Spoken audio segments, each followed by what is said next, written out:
From KPFK in Los Angeles, California, Valley Free Radio in Florence, Massachusetts, WNUC in Detroit, and BikeTalk.org worldwide, this is Bike Talk. Bike Talk? Welcome to Bike Talk. I'm Taylor Nichols. And I'm Nick Richard. Hey, Nick. Where are you? I am in Eastern Oregon. A buddy of mine, Marc Gomes, who's a professor at Ithaca College in New York, flew out to meet me in Eugene. And for the last 4 or 5 days, we've been riding east across Oregon. And it's absolutely beautiful. I did not know that non-coastal Oregon was as amazing as it is. Marc, I want to hear your perspective of joining a ride like this. You just started a couple, 5 days ago. But what is Eastern Oregon like, and what's it like joining a cross-country bike trip for a week? Well, what you said is right. It's nothing like what you think of, most people think of when you say Oregon.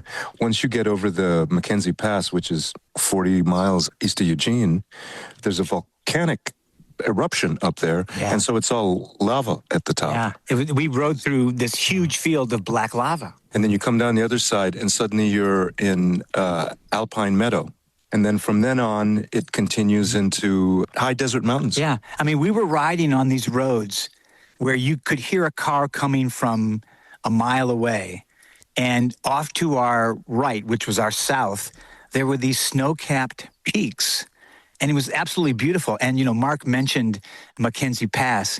We rode over it, and the road was closed to cars because they were cutting trees or something. Oh. And so for about, 40 or 50 miles, we rode on this road with no cars.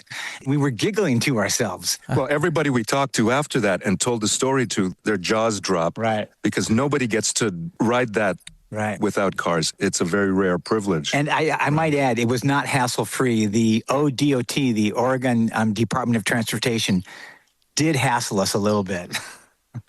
Taylor Wood, one of the foremen, well, it was a four-person. It was a woman with tales of what was it? Train Dream. Train Dream. Because she was talking about cutting trees, and so we just talked our ear off, her ear off, and she finally let us through. She said, why don't you just wait at the campsite over there until we finish? Well, when will you finish? I don't know, 3? And this was 1 o'clock. Yeah. So we pulled over and we pulled out a bottle of wine and we sat. We were prepared to sit for a couple hours. Right. 10 minutes later, she tooted her horn. And we got through.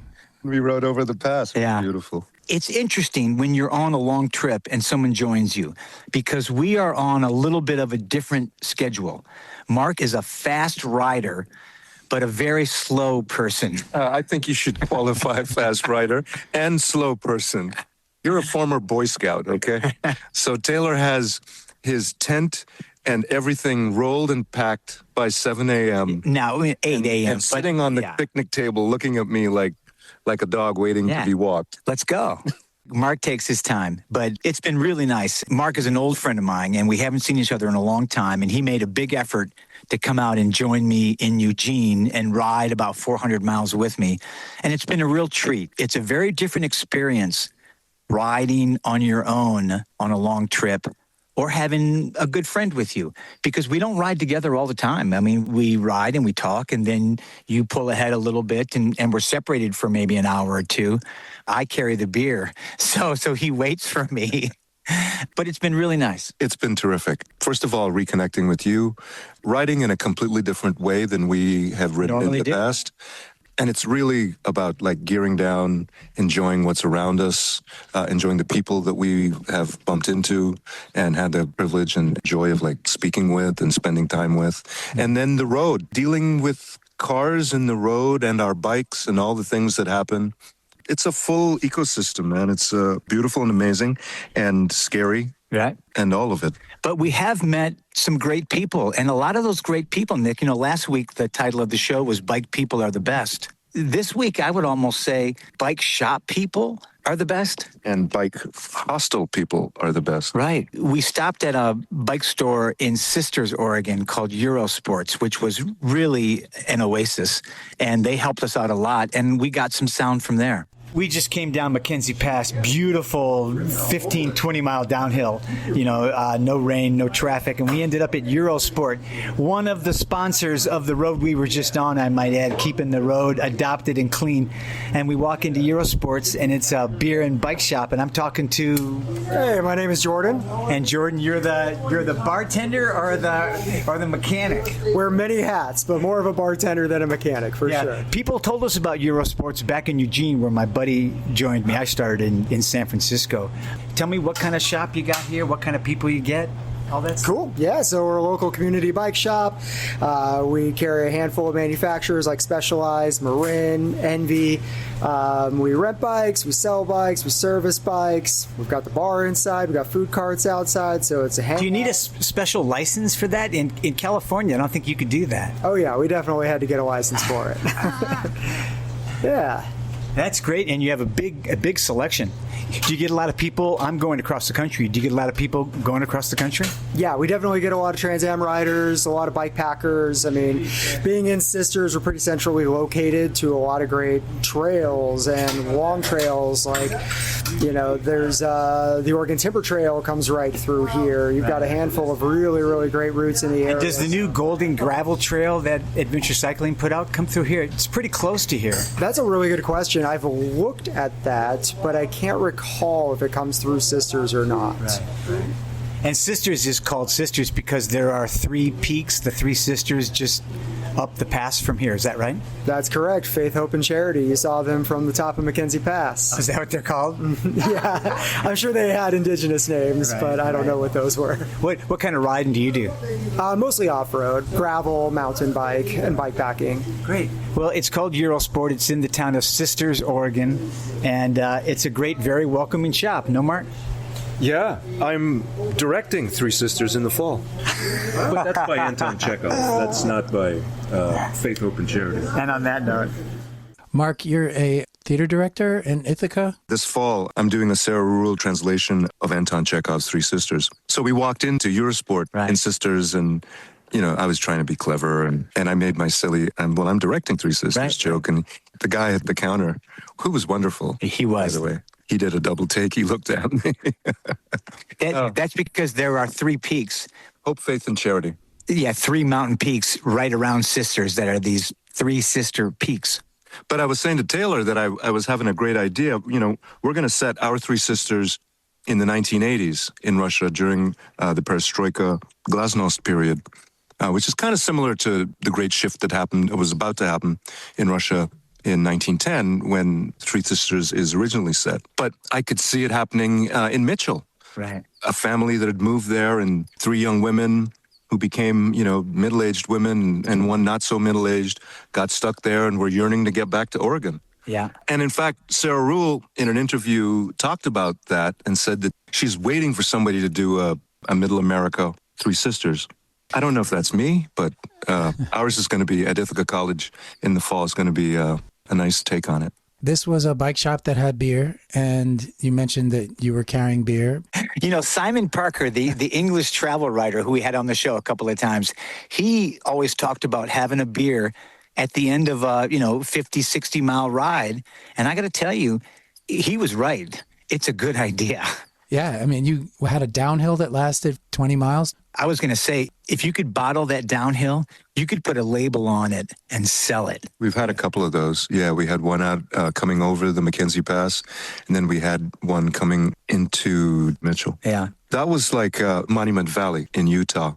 Literally, Nick, you wouldn't believe where you were. We were giggling on the way down.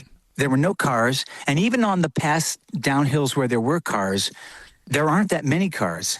There were times when it's really a drag. I mean, there were a couple of pickup truck drivers who smoked us, who passed us and hit something in their diesel engine, and black smoke came out at us, which always makes you feel very welcome when you get to the next town. or came a little too close, didn't give us room. A lot of people have been giving us room. They crossed the double line to give us space.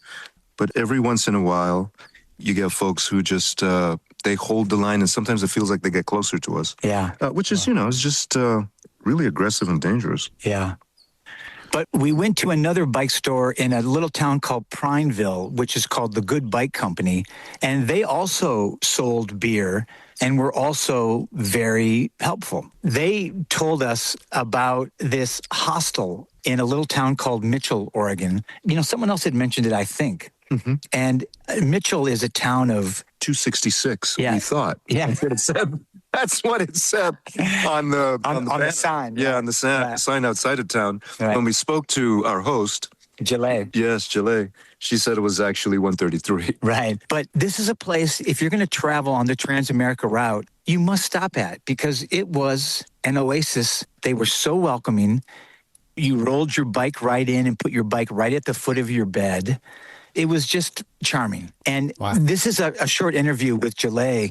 In Eastern Oregon, there is a Spoke'n Hostel, a hostel for bicycle riders. We've been hearing about it for about 500 miles, no, Mark? And Jalet Farrell is the founder, owner, manager, hostess with the mostest. Jalet, this is a precious place. You have these beautiful bunk beds and an outdoor shower and a fully stocked kitchen. Can you tell us a little bit about Spoke'n Hostel, how you started? It's just fabulous. Yeah, so we started in 2016. We actually started in 2015, if you get back to the point where we had a vision for this. Tried to buy a building in Mitchell to host a hostel and never could come to an agreement on the price. Right. So we came to church here as one last time in the... So this was a church? This was a church. Ah.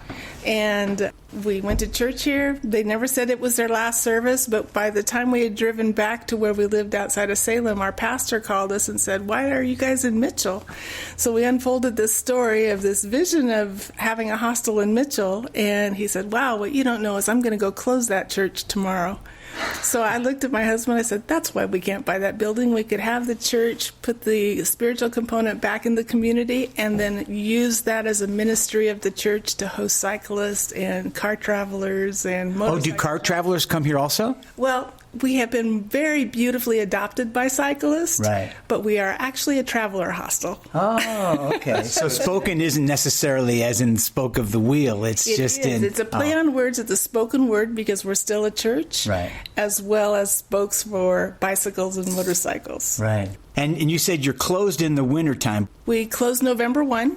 And open again March 15th. And so all the business that we do, the hosting that we do, culminates then, and so we pretty much survive on the great donations that people give us throughout the year, and that takes the pressure off a very small congregation, keeps the church open, and gives us the opportunity to serve cyclists on an adventure. Well, it really is. I mean, it's just so clean and cozy, and we've been camping and we've been in the rain, and it's like I think a shower sounds pretty good. No, I walked in the door and I saw the rows of bunk beds, beautifully linened, the communal tables and benches, and the piano knocked me out. I hope you're not planning on playing it. Well, they had me at hello. That's right. How many people come a night? And are you ever full? We did not make a reservation. And you got lucky. Yeah, I think so too. Okay. We've been getting lucky a lot. Yeah. That's the right way to do it. We can have 0 or we can have 20. Right. It just depends. We have camping in the back that we mostly use for overflow, but when word gets out that we have camping, sometimes people just want to camp there, and we've got a group doing that tonight. But we host on average probably about 5 people a night, sometimes more. Sometimes we'll have every bunk, which is 12 bunks full, or we'll just have one person. It just depends on how things are going. July is very, very busy because we have eastbounders and westbounders on the Trans-American Trail. Right. Plus, we're en route for 6 other routes out here. Oh, wow. So locally, we have a lot of great people that come ride with us. Any hikers, or is it... It's not very many hikers. We're not known for hiking out here, although we have extraordinary opportunities for it. It's just not something that it's building. It's building a reputation, but we haven't actually acquired a reputation for it yet. Well, it's called the Spoke'n Hostel. It's in Mitchell, Oregon. We saw the sign for Mitchell. Mm-hmm. Population 266. No, 136. Oh, it's less than 266. So the state is not aware that you've lost 133 people. Wow. And what are folks doing in Mitchell? Well, it's either ranching, working for the school, or working for the highway department. Right. Oh. So that's really culminates the most of it. Horse ranches. Mm-hmm. Yeah. There used to be 3 different lumber mills here. That lumber mill time is gone. So now it's really tourism that gets everybody in town that's got a business into survival mode and thriving. Well, you know, we often talk on the show about how important bike routes are because they bring back a lifeline to communities that have been, you know, hit hard by lack of lumber. I'm from Michigan. That happened a lot there. And so bike tourism can be a big economic boom for a small town. There's a Runyon study done by Travel Oregon, and we found that when we were investigating whether or not this would even be a viable option to host cyclists, we found that if we had 0.25%, we would be fine, because in our region alone of Eastern Oregon, billions are left by cyclists. Yeah, wow. We love that. We love That's them. great. Well, again, it's called the Spoke'n Hostel. It's in Mitchell, Oregon, right off of, what's the highway? Highway 26. Highway 26, which we've been riding on for about 40 miles. And it was not bad traffic. 45. Oh, 45. So, well, thank you so much for coming on Bike Talk, but really thank you for hosting us and all the other cyclists that you've hosted over the years. Well, thank you for the privilege of this option. Thank you very much. I'm so glad you're here. And one of the great things about it is pay what you can. They had a full kitchen downstairs where we could make coffee and breakfast, and they had free ice cream. And the kitchen was fully stocked. Right. It wasn't that just there were utensils. There was everything. There was peanut butter. There was oatmeal. There was cereal. There were eggs. Yep. This sounds like a mirage. Like Yep. from That's the, exactly the Holy, Harry Potter. That The you took Holy a train Grail. someplace and arrived in this hostel. Yeah. It's amazing. Pay what you can. Free ice cream in a place with 133 people. I don't know how that happens. The kindness of Jalet and Patrick, who have the Spoke'n Hostel, and it's spokenhostel.org, and you can support it, and it's right on the Trans Am. Now we have the news. Great. I'm Stacy with this week's news. Last week, a collision in the Queensboro Bridge bike lane left 2 people dead, one on a bicycle and the other on an illegal electric scooter. The narrow bike lanes on the bridge are divided only by a painted white line. 12 people have died on e-bikes and scooters in New York City compared to 6 during the same period last year. In the Netherlands, a judge recently ruled on whether mime pedaling counted as truly pedaling an electric bike. Mime pedaling is the act of casually moving the pedals on an e-bike to provide the appearance of pedaling without meaningfully contributing to the mechanical locomotion of the bike. EU law requires that e-bike motors only provide assistance when the rider is pedaling and cut out when the rider ceases to pedal. The strange pedaling motion was explained by the bike's cadence sensor registering pedal motion, which activated the motor despite the pedals not making complete successive 360-degree revolution. Last month, a construction crew hit a pipeline in East LA, which released 2,400 gallons of crude oil into the street and nearby storm drains, prompting a major cleanup operation. The oil ultimately makes its way to the Los Angeles River, affecting the wildlife there. California is a petrostate, producing 120 million barrels annually, or roughly 2% of the nation's output. 3 out of 5 barrels are used for cars. We may think that giant tankers and oil rig disasters are responsible for the majority of oil in our water, but most oil in the sea comes from cars and trucks. Let's hope California's next governor will help us clean up for good. Well, Dan Langenkamp has been in the news. He's been a guest on our show a couple of times, and he is not only getting awards, but he's actually moving the needle in safe streets. The Transportation Reauthorization Act, which determines federal spending on transportation for the next 5 years, now has the Sarah Debbink Langenkamp Active Transportation Safety Act in it, which was named for Dan's wife, who was killed in a bike lane. Right.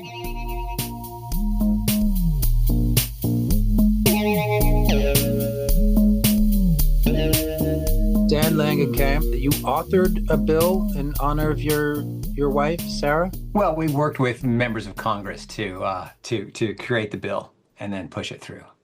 Yeah. And it's finally going through? It's finally going through. It just passed a really important hurdle, which is passage through committee. It's the Transportation and Infrastructure Committee in the House, not the Senate. But getting it through there is like the first really big hurdle before it goes to the House floor and gets passed there.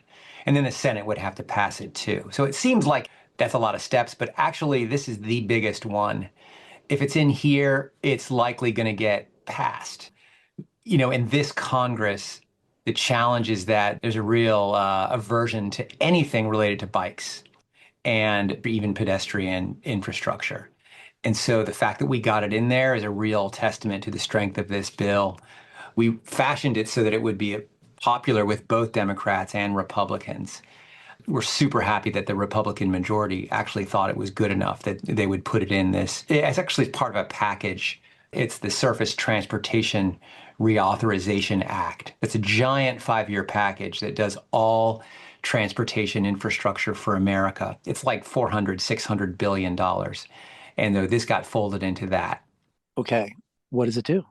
It does something really great. It allows states more flexibility when they use federal highway money to build biking and pedestrian infrastructure. So as most people probably could guess, there's a lot of strings attached to federal money. And this basically takes some of those strings away and says, states, you can use this money, more of this money for bike and ped infrastructure. It does another thing, which is that it takes away a requirement for local communities to match federal money when they build bike and ped infrastructure in many cases.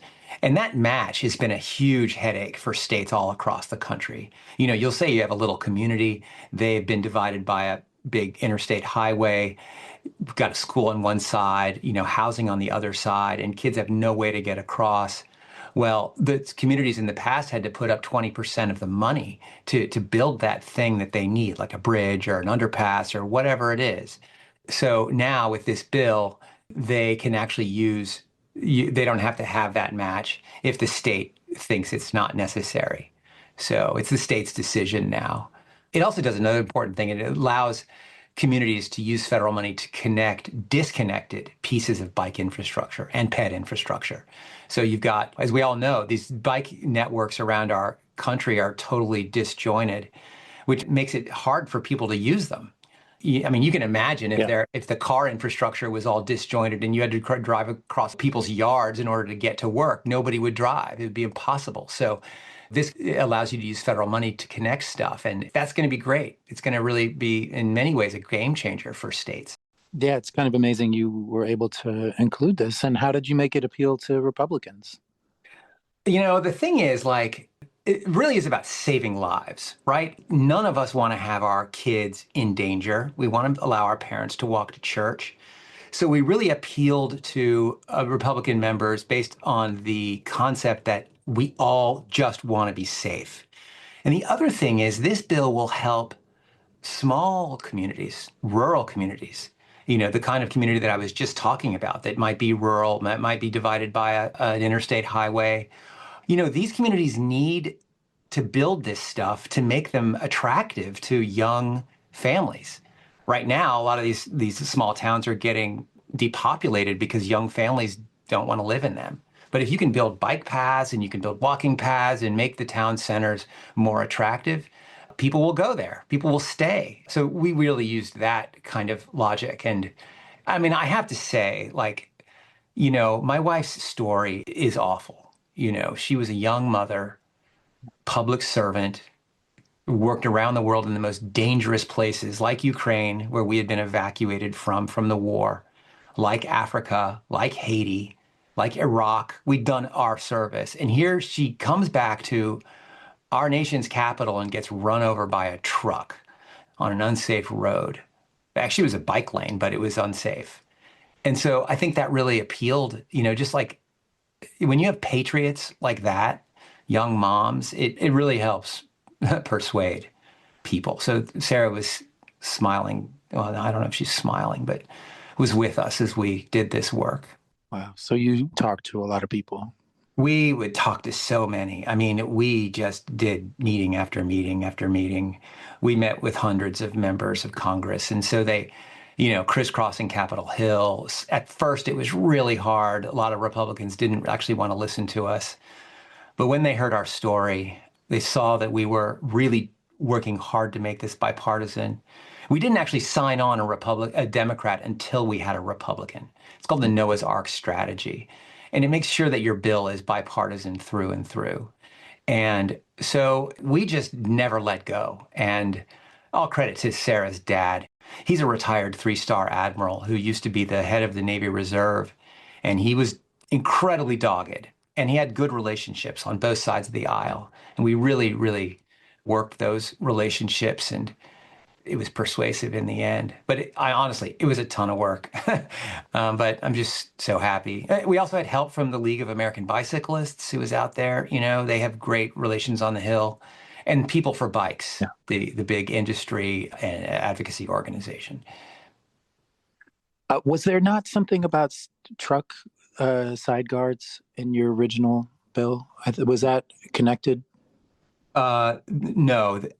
I had a demand at my first bike ride, the Ride for Your Life in Washington, that we wanted to get truck side guards. And so this bill was separate than that. This bill came out of a commitment that at first Earl Blumenauer and Jamie Raskin came up with. So at the ride, they said, we're going to put legislation in named after Sarah. And it wasn't the side guards law, it was this law.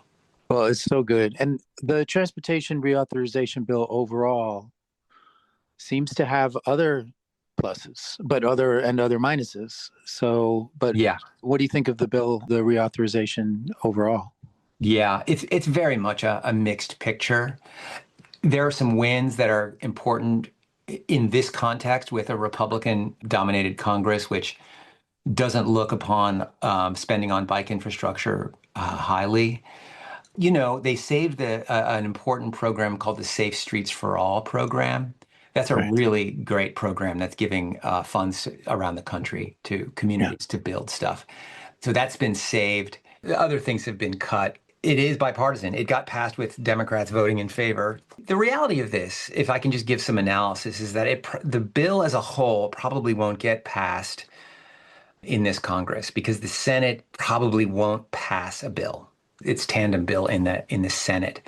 And that means that this bill will be the basis for a new negotiation in the next Congress after the midterms. But what's good is that things like Sarah's bill, which got in, and Safe Streets for All have been saved. And so those are kind of the basis for the new negotiation that will start.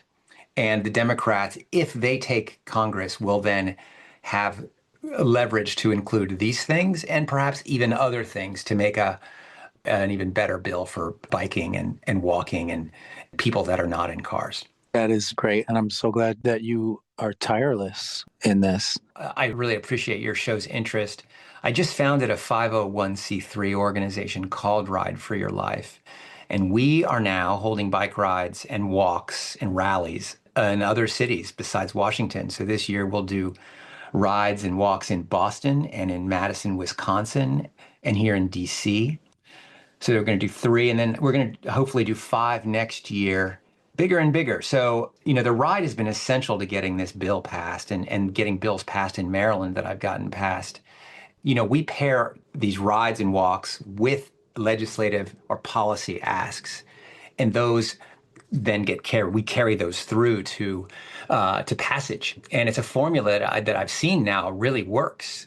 Hope your listeners know, and if you're interested in holding a Ride for Your Life because you like this formula, like remembering, those that have been lost or injured, and you want our country to do better, please get in touch with me. I'm at dan@rideforyourlife.org. Please check our website out too. It's rideforyourlife.org.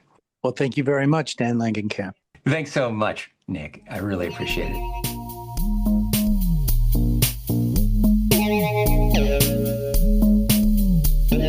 Taylor, we got some more encouraging emails for you. Oh, good, because I need it. From Baltimore Fred again. We have Mr. Bicycle Taylor. That's funny. Thank you so much for your first report. We are sorry to hear that those first days were so rough. I guess it is a lot like life.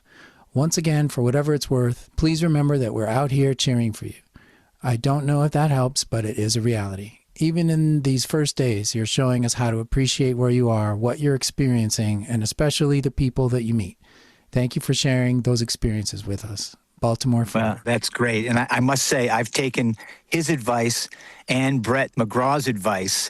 When the hill gets steep, just look down at the road and it looks flat and keep pedaling. And both have served me well. There's one more from my mom who wrote, "You go, Taylor," Barbara from NYC cheering you on. Ah, I love that. Tell your mother thank you very much, Nick. She's a friend of the show. Next, we have another person that you met. Yeah. Irwin is from the Netherlands, and he was going east to west. He started in Washington, D.C., and he said to us after we finished recording that he has 7 kids. And Mark and I laughed and said, "That's why you're on this tour." All right, here's Irwin. Because I met an American cyclist, and I was hit by a car. You were hit by a car? Where? Near Hodgenville, in Kentucky. I recall. And he told me, just take an American flag, but I didn't feel comfortable at first because I'm Dutch. But well, I put it on the side. So, sure, yeah, so give you a little room. Yeah, right. I was hit by a car. The mirror broke. The side mirror broke. And how about you? Did you break? No, just my arm. But it was felt for one day. It was a little bit painful. But did the car knock you down? No. Oh, wow. No. I stayed. Right. But it was very close. Yeah.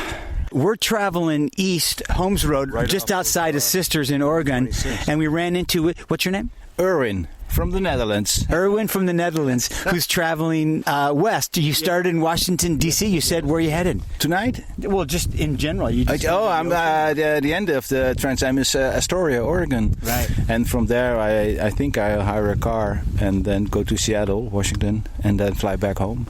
Wow. With your bike, or are you leaving? Yeah, with my bike, yeah. When did you start? Yeah. Washington, D.C. When? Oh, when? Sorry, by the end of March. Oh, my God. But there was a part of Kansas I skipped because I was... I don't blame you.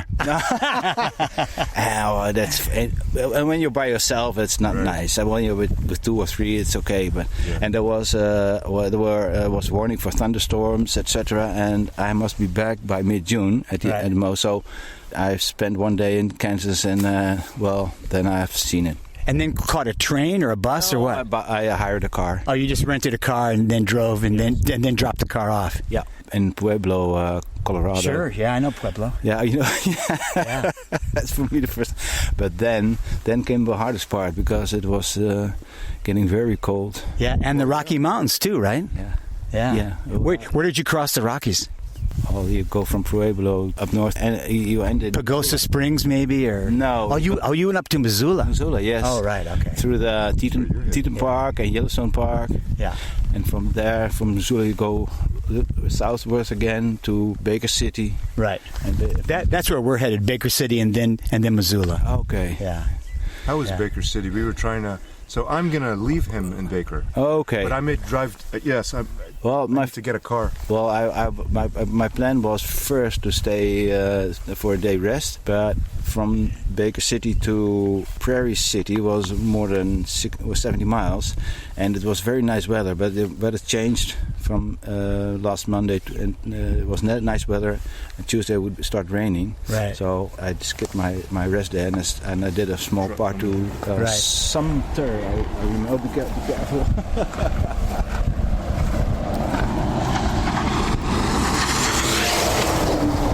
Well, that's what we're learning is kind of plan around the weather and around those kinds of trucks. You have to be very careful. Yeah.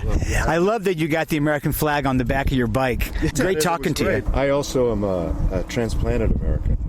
And, people fly flags for a lot of different reasons. Yeah. It's saving your life. That's good, man. Well, I'm going to end this really quick, but thanks for coming on Bike Talk, and ride safe the rest of the way. Thank you very much. Have a good trip. Will do. Okay. Yeah.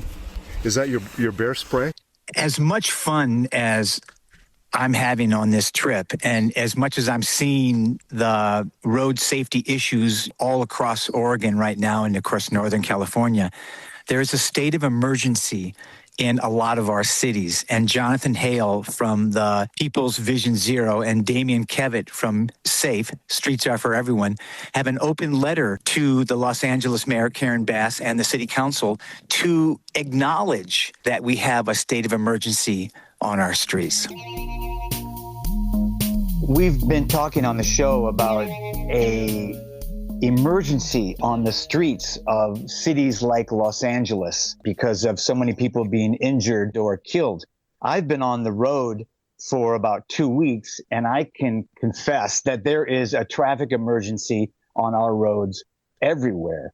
Today we have Jonathan Hale, who is out of jail, joining us, and Damian Kevitt, who I don't think has ever been in jail, joining us. Jonathan is from the People's Vision Zero, and he's been painting crosswalks to protect people, and that's what landed him in the clink about a month ago. And Damian, of course, is the founder of SAFE, Streets Are For Everyone. Nick, let's welcome Damian again and Jonathan again to the show. You guys, what's going on in the streets of our cities? Jonathan, you want to jump in first?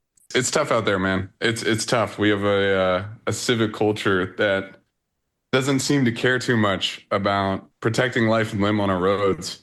For the record, I didn't actually go to jail. I'm fine. I was arrested and charged with a misdemeanor for vandalism.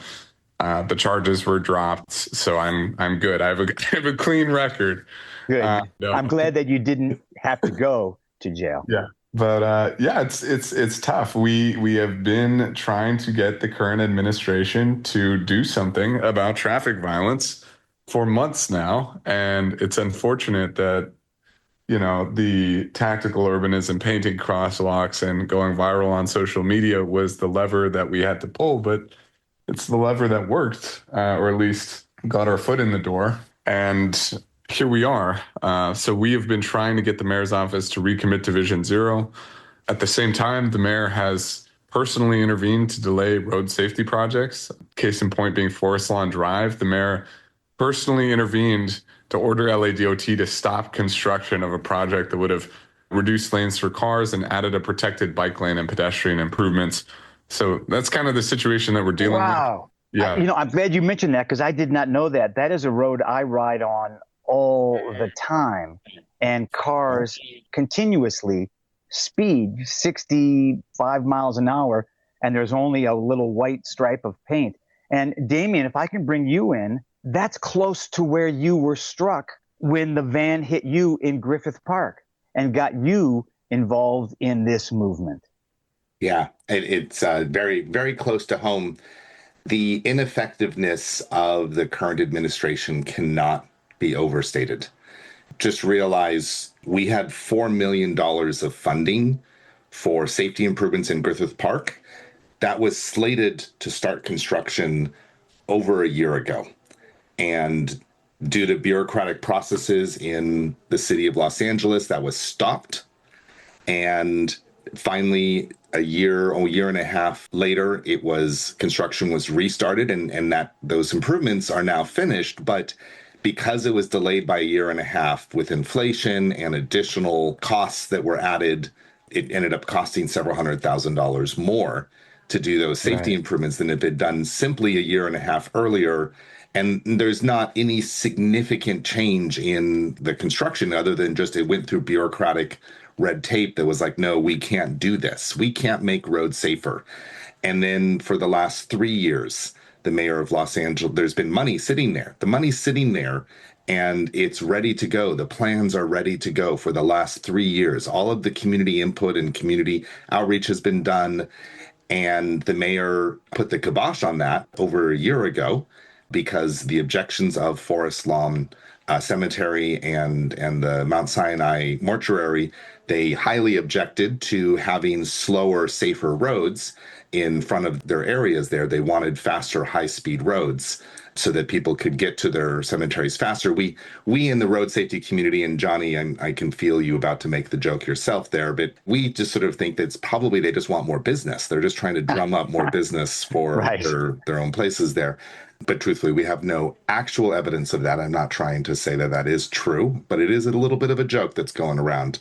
Right. They basically objected to this, and the mayor listened to them over the safety of those who most use the roads, the cyclists and the runners and things like that. So we're pretty disappointed. And the stats also show a really horrific picture. And I'm happy to go through those if you want to hear some of those stats. Well, yeah, I think it's worth it just for our listeners to know that it's not just a bunch of advocates sitting around talking, saying, God, wouldn't it be nice to have a protected bike lane on this or any stretch of road, but to be able to say, this is why this road is broken and is not working effectively for the people who use it.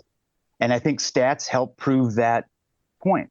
Yeah, the one that's the most damning is the fact that for the last 3 years in a row, there's been more traffic fatalities than homicides in the city of Los Angeles.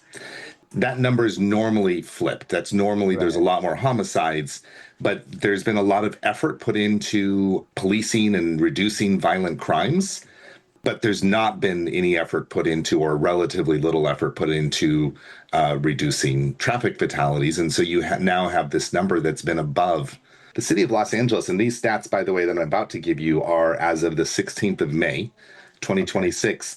The city of Los Angeles has a 15% increase in traffic fatalities over this time last year.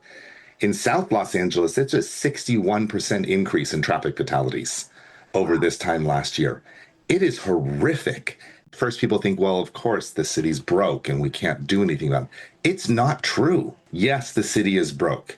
There's money sitting there. Forest Lawn Drive, that money sitting there.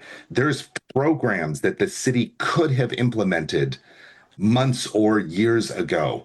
And either the money's already sitting there or it's tied up in red tape or whatever. Case in point, speed safety systems could have been implemented. San Francisco implemented them over a year ago now. They had a 42% drop in fatalities as soon as they implemented them. And those speed safety systems would fund road safety. That's the only thing they're allowed to fund with any revenue generated are road safety improvements, yet we continue to languish in red tape and bureaucratic BS. Jonathan, where do you see this going? You've been able to speak a little bit with the mayor's office. And what are you hearing that are their reasons for not moving forward with safe streets? Because if our sewers were killing 15% more people this year than last year, we would do something about it. I mean, a couple of points. I agree with what Damian said. There's an incredible irony with cemeteries opposing road safety projects. Right. And also this idea that the bureaucracy is used to kill projects. You say, oh, we need more community outreach. We need to do a redesign. We need to consider this and that and that. They want to kill the project by making it so expensive and burdensome that it doesn't happen, or that the expense becomes a reason to oppose it in the first place.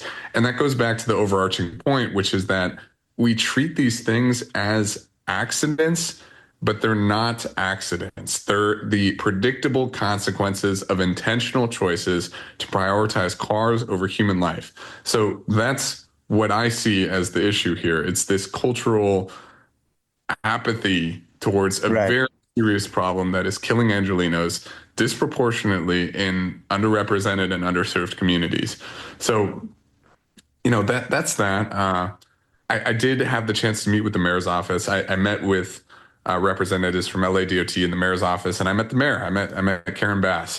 This was back in December after I got arrested. And to tell you the truth, it was frustrating because, Karen Bass walked into the room and we were respectful, we were cordial. And she was like, hey, thank you so much for your activism. I've been following your work for a long time. And I was like, you're the mayor. You have the power to make this a priority. Right. Even as people are dying out there, you could just go and say, we care about ending traffic violence, and that would have an impact because people listen to you, right? Because you're an authority figure in a position of power. And from that, we've had my organization has two goals, and these have been consistent. The first is we want the city to recommit to Vision Zero. We want to see an effort to end traffic deaths. And the second is we would like to establish some sort of tactical urbanism program, a volunteer-led program that allows people to make approved changes in their communities under the auspices of an LADOT engineer or something like that. And we presented a technical plan for how Los Angeles could do that. Wow. is similar to models that already exist in other cities. For example, Oakland has a tactical urbanism program, and we've received input from them. We've talked to people in Portland. We've talked to people in Nashville. So let me ask you really quick.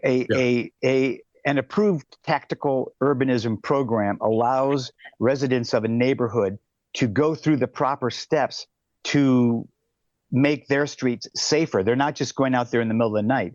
They're doing it through the approval of the local DOT or the local street services program. Is that correct? Exactly. The goal is to make this legitimate. But I will say, like, the point of tactical urbanism isn't that we're going to paint crosswalks at every corner in LA. Right. It's that this is something that gets people outside and engaged in their community and builds a sense of civic pride. Right. And the other thing is that we didn't expect something like this to happen overnight. Like, we understand that if we are going to do this in LA, it's going to take time, and there's a lot of logistics and bureaucracy that has to move around. But recommitting to Vision Zero is relatively easy. Sure, there's some considerations, but what we're asking for is lip service, basically. We're asking for a cultural shift that prioritizes ending traffic violence. Like, we're asking for the mayor to get up on a podium and say she cares about this stuff. Right. The mayor's office promised me in writing an executive directive on Vision Zero by early March, and that just didn't happen. And then I've been following up. I've been emailing them saying, hey, I'd like to meet. I would love to see some sort of lip service paid to this idea of ending traffic violence. And a few weeks ago, they followed up and they said, like, we'll, expect something 4 weeks from today. And that, I checked the calendar, and it was like the day after the election. And so I was like, you guys are shooing me along. I don't. Yeah. Right. Well, we know that Vision Zero is not just a pie in the sky idea, that it actually works. Hoboken, New Jersey has had zero traffic deaths since they implemented a lot of Vision Zero projects. Helsinki has done the same. Damian, there's an election going on for the mayor of Los Angeles, and Jonathan was able to meet with the mayor and not get any progress. What do you think are the steps that the people that are running for mayor of Los Angeles or other cities can do and say to mobilize the Safe Street community behind their campaigns?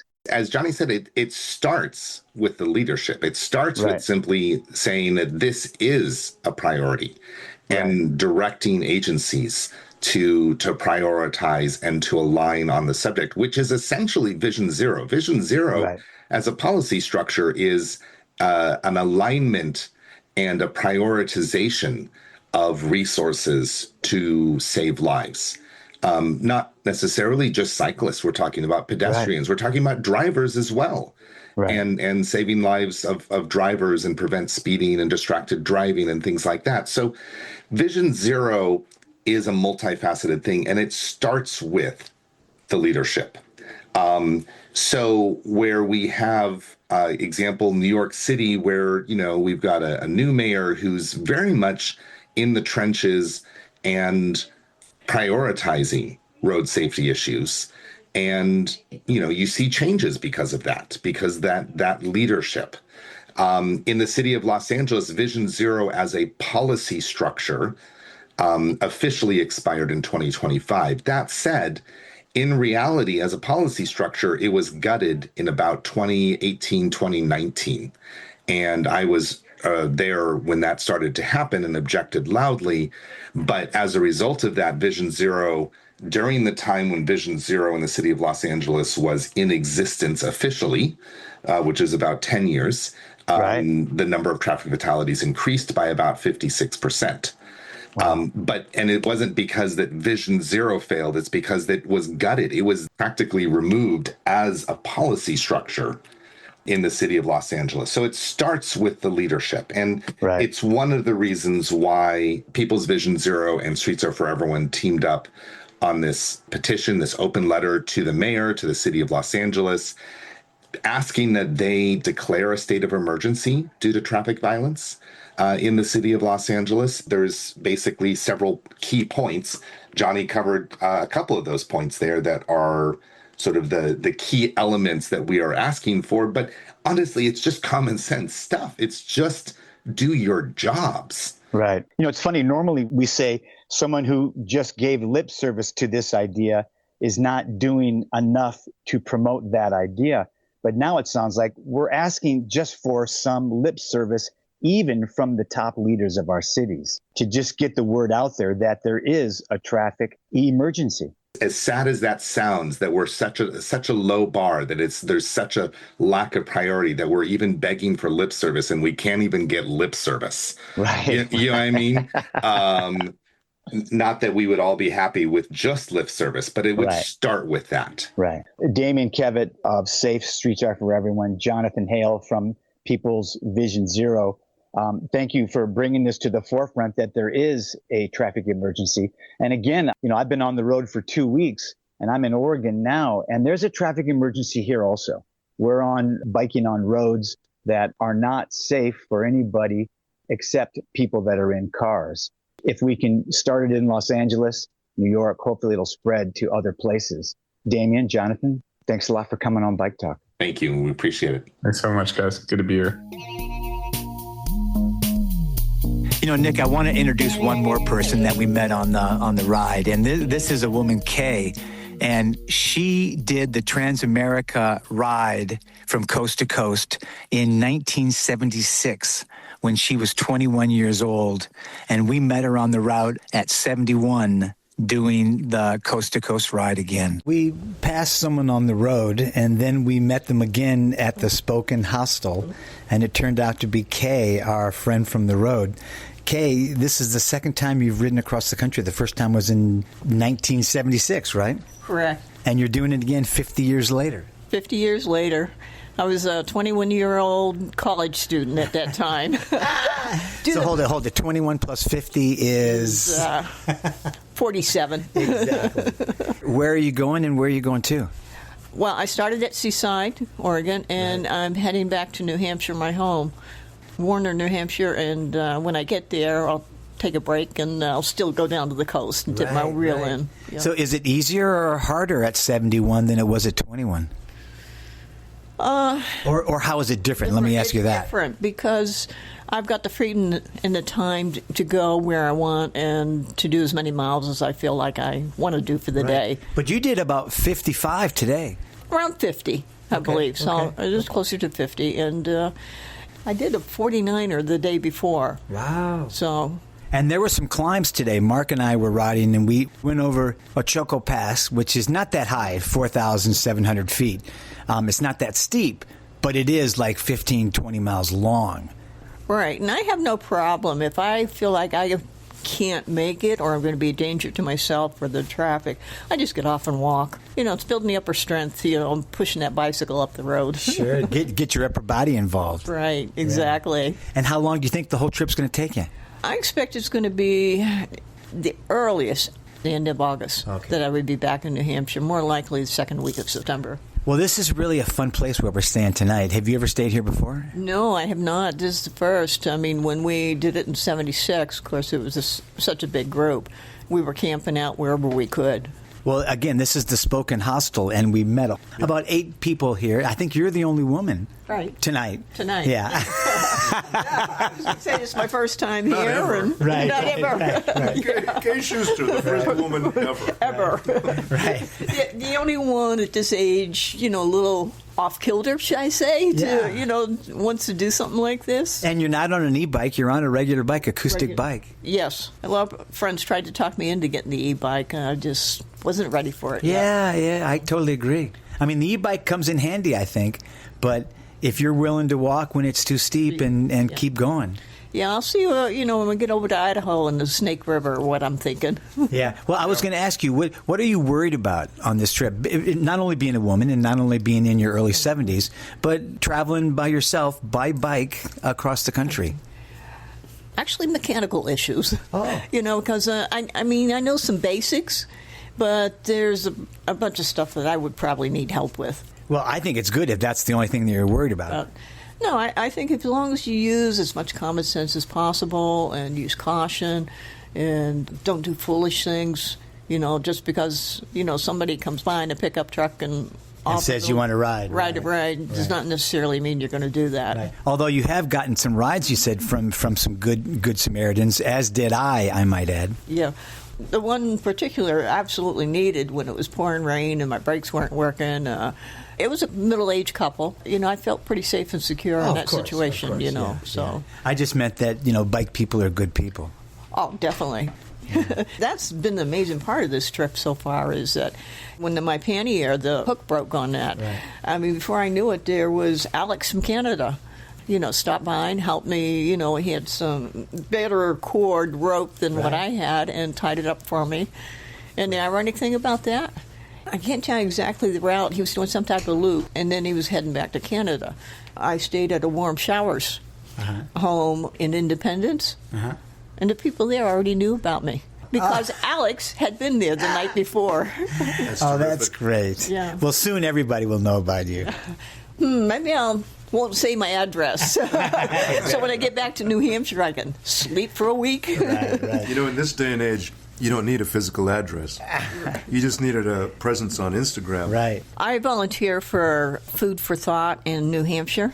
We pack up food for kids that need food for the weekends. Oh, yeah. And, a little bit extra during school vacation. So I put together a website, KAY Bikes, BIKES, 4 kids.com. KBikesForKids.com. And that'll take you out to their website, the charity website. And then I've tried to, within my own website, is post pictures of the trip and some comments about it. Great. And try to do it with a good sense of humor. Well, you have to mention Bike Talk and all of that. Bike Talk? That's the show that we are recording now. Oh, okay. Yes, well, definitely. Kay, thanks a lot for talking with me. And it was so fun to run into you again here at the Spoke'n Hostel. Maybe I'll see you on the road down the way. We never know. Yeah, Sounds good. You gotta come to New England. Love that. Okay, great. Thank you. That's the show. Good show. Wow. It's really fun, Nick, doing the show from the road. I got to tell you, thanks for being open to my change of schedule as we try to get to a campsite and record the show from the road. Yeah, you're in a field right now. We are in a hiker-biker campsite in Austin Junction, Oregon. Yeah. It's good to meet you, Nick. It was really a pleasure. From the field. Oh, you're in the field. This is what a real journalist does. I can see it in the Zoom. Beautiful. He has a couple more days with me, and then he's going to fly back to his real life. But we also want to thank Dan Langenkamp for all the work that he's been doing, Damian, Kevitt, and Jonathan Hale. And we also want to thank all the people that have opened their hearts to us as we've talked to them on the road. Kay and Irwin and the guys at Eurosports and Sisters and the guys at Good Bike and Prineville. In Chile, they actually opened their home to us in their hostel. Yeah, at Spoke'nHostel.org. And of course, we always want to thank our regulars, Julie Richard, Josh Hagland, Kevin Burton, Stacy Randecker, Lindsay Sturman, and Kevin Burton. Thanks, Taylor. Ride safe. This episode of Bike Talk is sponsored by the law offices of Pocrast and De Los Reyes, with offices in Los Angeles and Bakersfield and serving all of Southern California. Bike Talk is a project of CRSP and the Los Angeles Eco-Village Institute. And that was Bike Talk. If you have a story, a tip, or a topic, head over to biketalk.org and send us a message. Talk again next week. Oh, got yourself a bike. Oh, got yourself a bike.